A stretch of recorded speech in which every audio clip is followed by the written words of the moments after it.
In science fiction, there are few constants. Tales of humanity being victorious against the odds, conquering through diplomacy or sheer power. Even in universes like Halo, where humans are at the brink of defeat, we do at times find that feeling of hope, that humanity, even against all odds, will be able to win in the end. But what if humans stood no chance of victory? All Tomorrow posits to this question in its pages, starting with tales of humanity spread across the stars, only to be met with the horrifying realization that we are not the dominant power in our own story. We'll be talking All Tomorrows by CM Koseman on today's video.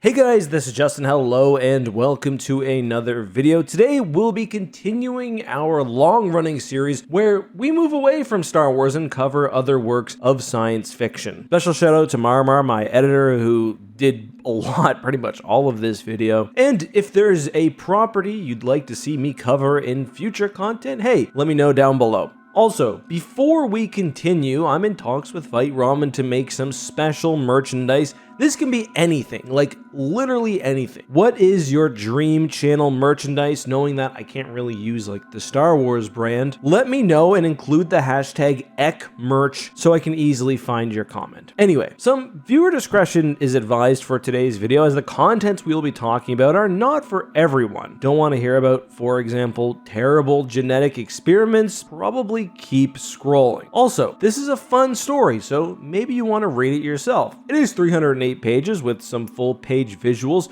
so definitely not a short read, but certainly an entertaining one. Now, as a note, although the story does have illustrations, a lot is up to the imagination, so at points I'll be throwing gameplay up, so grab a snack, maybe play a game and listen along. So, our story begins in the year 2050 with humanity slowly terraforming Mars into our very first colony. Over this course of time, humans would settle with genetically altered plants and cattle. The next hundreds and eventually thousands of years would turn the Martian people into something different than the humans on Earth because of the distinctive environment and culture. This divide would cause a war, an interplanetary war unlike any other, with new advancements in technology, seeing cold, calculating computers fighting with the sole objective of winning. This would cause humanity billions of people and, surprisingly, would lead to something better.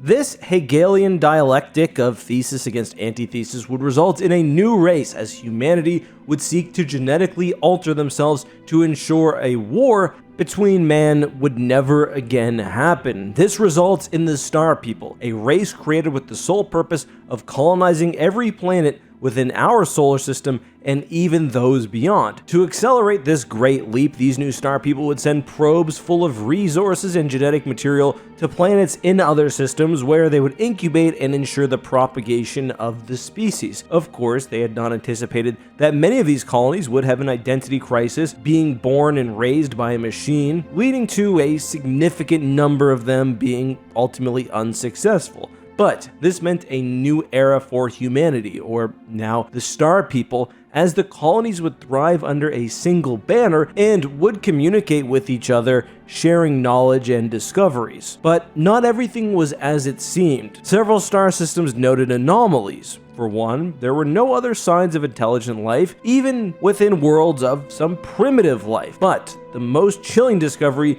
was the fossil of one creature, a saurian descendant with a calcium bone structure in a world where the native creatures generally had copper-based bone structures. The conflicting evidence didn't make sense and would lead to some speculation that this was an act of God and long-dead religions would resurface. Others believe this was a sign that humanity, or the Star People, were not alone, that they needed to prepare for the worst, and so they did. Humanity returned to producing weaponry, anything that could help a future war, including some weapons with the capability of reducing entire stars to nothing. But nothing humanity did could have prepared them for first contact. Nothing could prepare them for a race which had access to bioengineering and space travel before they even had access to fire. And that is where we meet the Ku, an insect alien race with technology so advanced that they saw humanity as nothing more than ants in a sandbox, a pest which was tampering with their creation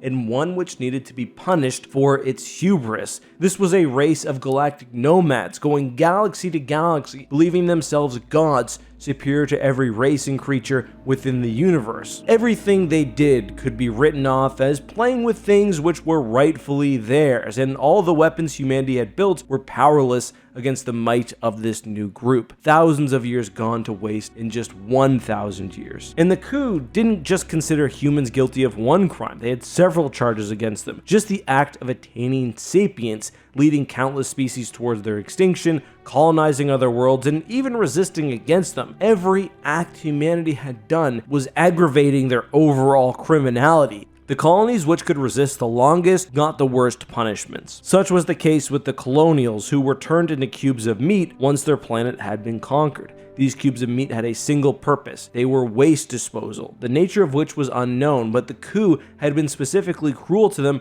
as they retained their previous levels of intelligence and consciousness even in their new form. This sort of experimentation was taking place all across the galaxy. Humans placed on planets with increasing levels of gravity just to try to create a life form that could live there. Humans turned into pets for the Ku. Colonies hid underground, being turned into mole people. There really was no end to what the alien overlords could and would do to humans in this period of time. Any semblance of what humanity were was completely gone, replaced with alien-made horrors no longer recognizable. I won't spoil every experiment done to humans in case I've piqued your interest and you want to go check the book out now, but All Tomorrow certainly goes further with the body horrors and what happened to these experiments and how these new humans would go on to create colonies and yet again how they would fail. However, one group of humanity managed to escape experimentation, the Asteromorphs. They hid in asteroids by engineering themselves to survive in the cold emptiness of space. These humans, post-humans, were significantly more advanced than any other colony and didn't stop advancing even after the rest. And I think this is where the true horror comes from. This feeling that we are just like any other animal,